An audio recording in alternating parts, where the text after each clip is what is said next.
On one of the coldest afternoons of the year, 12-year-old Lena Carter walked home from school, her thin hoodie no match for the icy wind, cutting across the pavement, her breath clouded in the air as she quickened her steps, clutching her math notebook to her chest like a shield. She was just a few blocks from the rundown townhouse she called home when she saw something that made her stop in her tracks. A man, white, middle-aged, well-dressed, was slumped beside a sleek black sports car, unmoving, his face pale and his lips turning blue. Without a second of hesitation, Lena dropped her books and rushed to him. She remembered what they taught in health class. Check breathing, chest compressions, don't panic. Her small hands pressed down on his chest over and over until finally the man gasped, his eyes fluttering open. "You saved me," he whispered. Lena nodded, trembling. "You passed out. I didn't know what else to do." He stared at her, stunned. "I'm Marcus Harlow, CEO of Harlow Tech." He tried to sit up. "You just saved the life of a billionaire." She blinked. "A billionaire?" "Please," he said, pulling out a silver business card engraved with gold letters. "Whatever you want, name it. Money, school, safety. You earned it." But Lena shook her head. "I'm fine. My parents give me everything I need." What Marcus held to know, what Lena herself tried to believe, was that parents meant Claudia and Greg, the couple who had adopted her after her family's tragic accident. To the world, they were saints. Behind closed doors, they were cruel, calculating, and always watching. That night, when Lena walked in the door, cold and exhausted, Claudia grabbed her arm. "Where the hell have you been, you little parasite?" I helped someone. A man fainted in the streets." Lena barely finished her sentence before Claudia tore the card from her hands. Her eyes scanned the name, then went wide. "You stupid little brat," she hissed. "You had the chance to fix everything, and you came back with nothing?" What Lena didn't know was that by handing over that card, she just triggered a chain of events that would uncover murder, betrayal, and a secret her parents had killed to protect. And this time, they wouldn't let her walk away. Not again. Greg stood in the hallway with clenched fists, his face flushed with rage. Claudia held Marcus Harlow's business card like it was a winning lottery ticket, but her eyes glinted with something colder than greed. "You should have asked for money," she growled. "A house, a car, a life, and instead you played the hero." Lena's voice barely rose above a whisper. "Oh, I didn't do it for a reward." The slap came fast and sharp. Her cheeks stung, but her eyes didn't water. She was used to this. What she wasn't used to was Claudia pacing like a lioness, muttering, "We'll call him. Tonight. And you're going to talk to him." "No," Lena said, her voice trembling. "I don't want to." "You don't get to want," Greg snapped, grabbing her arm. "You owe us, remember?" They shoved her into the dining room, forced her into a seat, and slammed the cordless phone in front of her. "Call him," Crony hissed. "Tell him you want a scholarship. Tell him you want help. Make him feel sorry for you." Lena stared at the phone.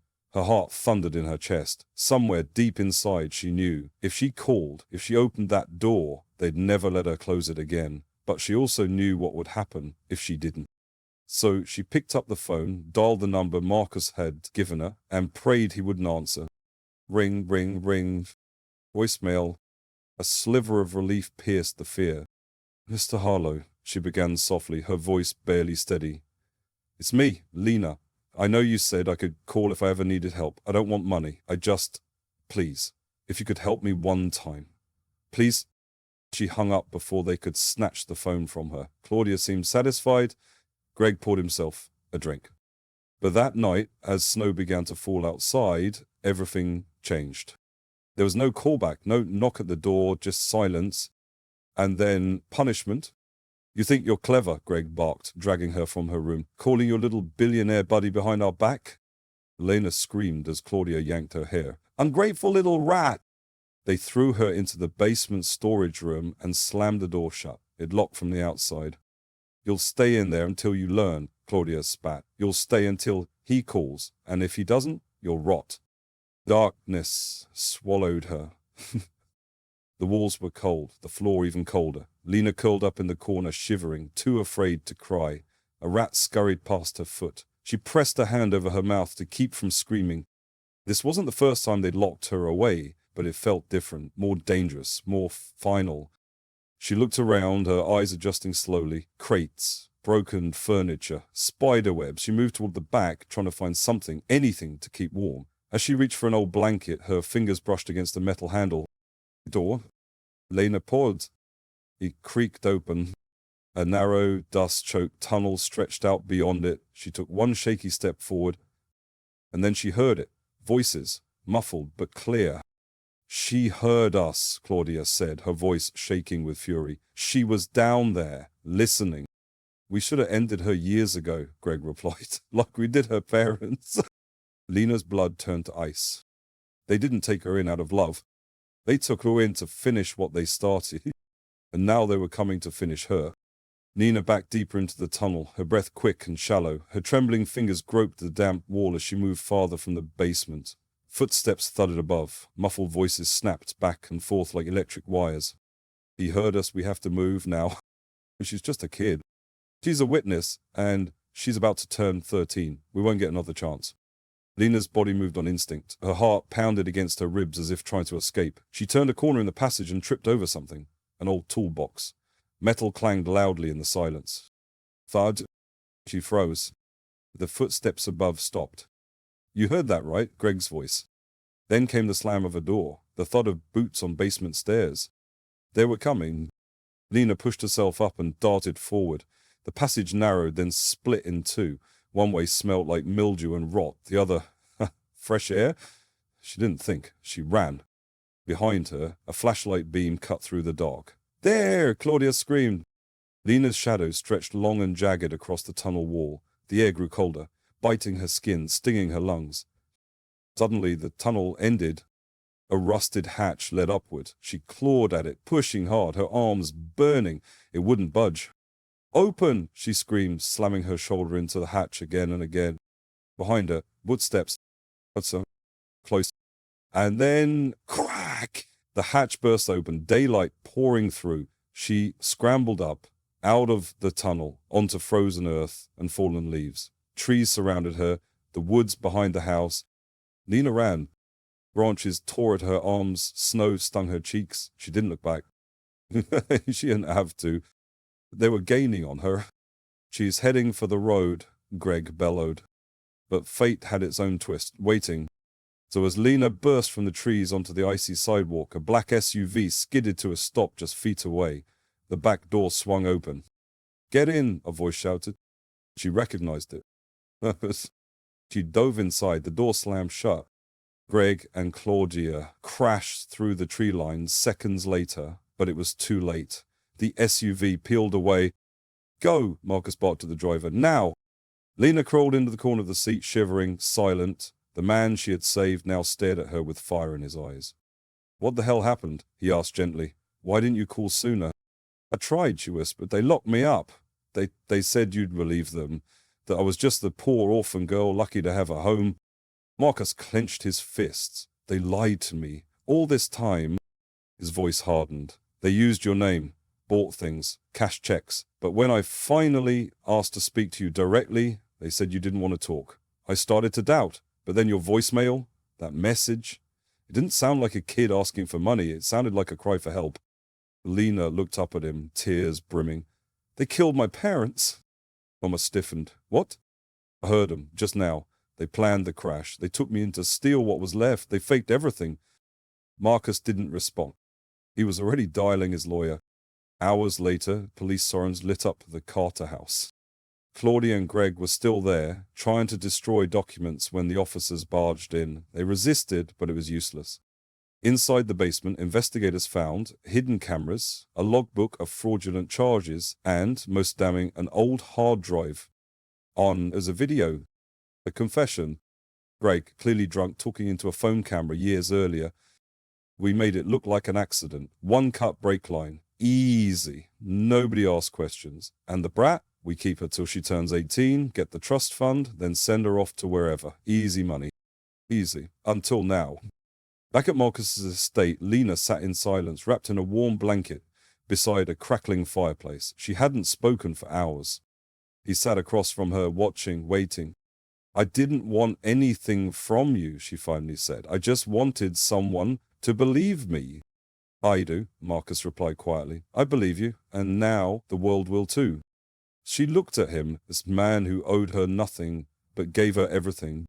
And for the first time in years, she felt safe.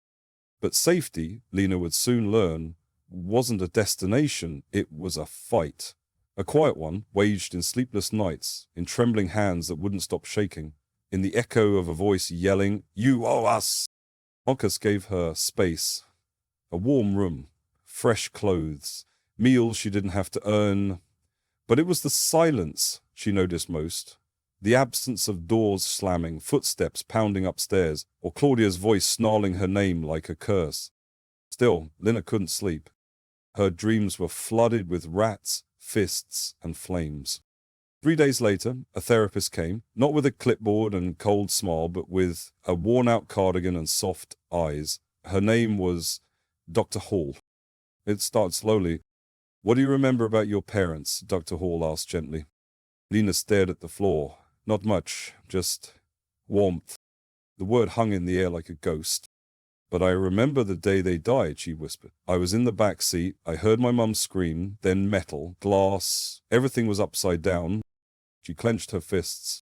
"I thought it was an accident. Everyone said it was. But I remember Greg's voice at the hospital, laughing with someone in the hallway. I didn't know what it meant." Tears burned her eyes, but she didn't wipe them. Yeah, she let them fall. That night, Marcus sat her down, a manila folder in his hand. "I didn't want to show you this until you were ready," he said, "but you need to see what they took from you." Inside were documents, a life insurance policy with her parents' names, a sealed trust fund worth millions, meant for her, photos of Greg and Claudia forging signatures, even letters from her real mother begging the court not to leave Lena with them. "They knew exactly what they were doing," Marcus said. "You were never supposed to be with them." Lena stared at the papers, her hands trembled. All her life she'd believed she was a burden, a mistake, a girl with no place to belong. But now the truth cut deeper than any lie. She was wanted, she was loved, and they'd stolen that from her. Later that evening, Lena wandered the halls of Marcus's home, stopping at the glass doors that led to the backyard. Snow had fallen again, blanketing the ground in silence. You stepped outside barefoot. The cold bit her skin, but she didn't care. She stood there, staring up at the sky, letting the flakes melt against her cheeks like tiny whispers. Behind her, Marcus called from the doorway, "You okay?" She nodded. "No more running," she said quietly. "No more hiding." He smiled sadly. "You don't have to fight alone anymore." "I know," Leda said, "but I still have to fight." Because somewhere inside her, the girl who survived rats and fists and locked doors was a fire. A fire they couldn't put out. Not with lies. Not with fear. Not with money. And that fire was just getting started. Lena woke up the next morning with something new in her chest. Not fear. Not survival. Resolve. While the world saw her as the quiet girl who survived tragedy, she knew the truth now. She was the key to exposing something much darker. Greg and Claudia weren't just cruel foster parents. They were part of something bigger. Because when Marcus's investigators dug deeper, they found connections no one expected. 4 other children, all adopted, all with sudden, unexplained family deaths. All missing. Each one placed into emergency guardianship through the same private firm, Blakemore Family Services, the same agency that gave Lena to Greg and Claudia. "I don't think you were the only target," Marcus said, laying out the files on his desk. "I think you were part of a pattern." Lena stared at the photos. Names, birth certificates, all of them younger than 10 when placed and all of them gone within a year. She swallowed hard. "What happened to them?" "We don't know," Marcus said grimly, "but I think you're the only one left." Lena's stomach twisted. "You think I was supposed to die too?" Marcus nodded. "But you didn't." The air in the room turned cold. That afternoon, the FBI arrived. They took Lena's testimony, collected evidence, and began issuing warrants. Blakemore Family Services was under federal scrutiny within hours. But the fire wasn't done yet. Because that night, as Lena sat alone in the study, flipping through her real mother's letters, the phone rang. She had static, then breathing, then a voice she would never forget. "You ruined everything, you little cockroach." It's Claudia. She'd escaped custody. "You think you're safe with your billionaire friend?" "You're not," Claudia hissed. You cost us everything. So now, I'm gonna return the favor. Lena frows. What do you want? I laugh. Cold? Hollow. I want to watch you burn. Well, the line went dead. Lena stared at the receiver, her heartbeat thudding in her ears. She wasn't afraid, but she wasn't stupid either. He turned and Marcus was already there. I heard, he said. You're not going anywhere alone from now on. But the very next morning, Claudia made her move. She didn't come through the front door. She hacked the estate's security system. And at 3:47 a.m., dressed as a nurse, she slipped past the guards. Armed, Lena, awoken by instinct, sat up in bed just in time to hear the click of a safety being switched off. Claudia stood in the doorway, wild-eyed, shaking, her finger hovering over the trigger. You took everything from me, she hissed. I didn't take anything, Lena whispered. You gave it all up, for greed. Claudia's hands trembled, her finger began to tighten. But just then, of a gunshot. The door behind Claudia blasted open. A security team tackled her to the ground as Lena screamed, frozen in place. It was over. For real this time. Days later, Claudia was placed under maximum security, new charges, federal time, no parole. But more importantly, the FBI confirmed Lena's testimony exposed a child trafficking ring disguised as private adoption. Over a dozen corrupt foster families were arrested, hundreds of files recovered. And thanks to Lena, the truth came out. People called her brave, a hero. But Lena never let it go to her head. Because of the truth, she hadn't set out to fight evil. She'd just refused to stay silent. And that was enough to change everything. But Lena didn't stop there. With Claudia and Greg behind bars, the criminal network they were part of dismantled, and her name finally cleared, she could have chosen to disappear, to live quietly in luxury under Marcus's protection, to forget it all. But she didn't, because she couldn't forget the basement, the children in the firehouse, the ones who didn't survive, so she chose something else. She chose purpose. Marcus offered to fund her education, anything she wanted. Law, engineering, business, but Lena only had one answer. Medicine, she said. I want to be a doctor, the kind who saves people like I tried to save you, the kind who listens when no one else will. And so she began. The years weren't easy. Even surrounded by support, Lena still carried the scars, some visible, most not. There were nights she woke up crying, days she froze at sudden noises, triggers she couldn't predict. But she pushed forward. With every test passed, every textbook closed, every patient helped, she rewrote her story. She didn't just survive, she transformed. At 25, she graduated top of her class. At 27, she opened her own clinic. But not in a city of glass towers or wealthy suburbs. She built it right where others said no one cares. In the very neighborhood where she once froze in the snow, clutching her math book, praying someone would see her. Now she was the one people ran to. Single mothers, abandoned teens, immigrants without papers, elders forgotten by the system, people no one listened to. And Lena, she listened. An afternoon, a young girl, quite bruised, barely 10, came into her clinic. She wouldn't speak, just flinched at every sound. Lena didn't ask questions. She sat beside her, took her hand, and said something she wished someone had told her years ago. You're not invisible, you're not broken, you're just hurting, and you're safe now. The girl cried, and then finally, that was the moment Lena knew her pain wasn't wasted. Months later, Lena was awarded the Humanitarian Award for her work with at-risk youth. As she stood on stage, lights bright, applause roaring, she paused before speaking. I used to think survival was enough, she said, but it's not, because survival is only the beginning. She looked out at the crowd, voice steady, eyes shining. Pain doesn't disappear when justice is served. It only starts to heal when we turn it into something greater, when we fight for someone else. A beat of silence. Then thunderous applause. Marcus stood in the front row, tears in his eyes. The man she'd once saved now watched her save others. And in the very back of the room, unnoticed by most, sat a quiet woman in her 60s, Detective Riley, the officer who reopened Lena's case when no one else would.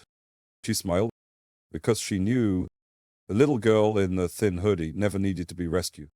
She just needed someone to remind her She could rescue herself. And once she did, she never stopped reaching back to lift others up. Lena's story wasn't just one of survival, it became a beacon, a reminder that the past may shape us, but it never has to define us. The girl once locked in a basement, forgotten and dismissed, was now a force no one could ignore. Her name became known not for tragedy, but for hope, and the world finally listened. But Lena never chased fame. She didn't want the spotlight. She just wanted the silence to stop for every child like her, to make sure no voice was ever lost in the dark again. Years later, on a rainy afternoon, she stood before a classroom of young medical students. Most of them had no idea who she really was, just that she ran a clinic where everyone was welcome. She held up a photo, a 12-year-old girl in a torn hoodie shivering beside a luxury car. "This was me," she said softly, "the day I saved a man's life, and the day my own life began to change." The room fell silent. I didn't save him for money or a reward. I just saw someone who needed help. That moment taught me something I'll never forget. Your kindness doesn't need permission. It doesn't need to be perfect. It just needs to be real. The students leaned in, some misty-eyed.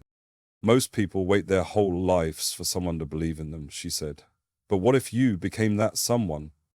To this day, Lena Carter's clinic runs on donations, compassion, and the unbreakable belief that healing isn't just physical, it's emotional, it's generational, it's the light you leave behind when you choose love over hate, action over silence.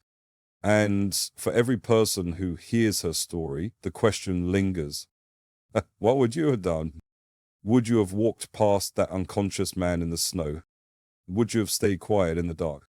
Or would you, like Lena, have chosen to stand up even when your legs trembled? Because heroes don't wear capes. They wear bruises, scars, and smiles that took years to rebuild. And sometimes they look just like the person you see in the mirror.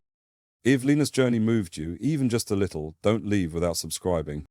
Because stories like this, they're not just entertainment. They're reminders that what we do matters. That even one small act of kindness can spark a revolution. Drop a comment and tell us, what would you have done in Lena's shoes? Thank you for watching, for listening, and most of all, for believing. We'll see you in the next story. Oh, remember, you are stronger than you think.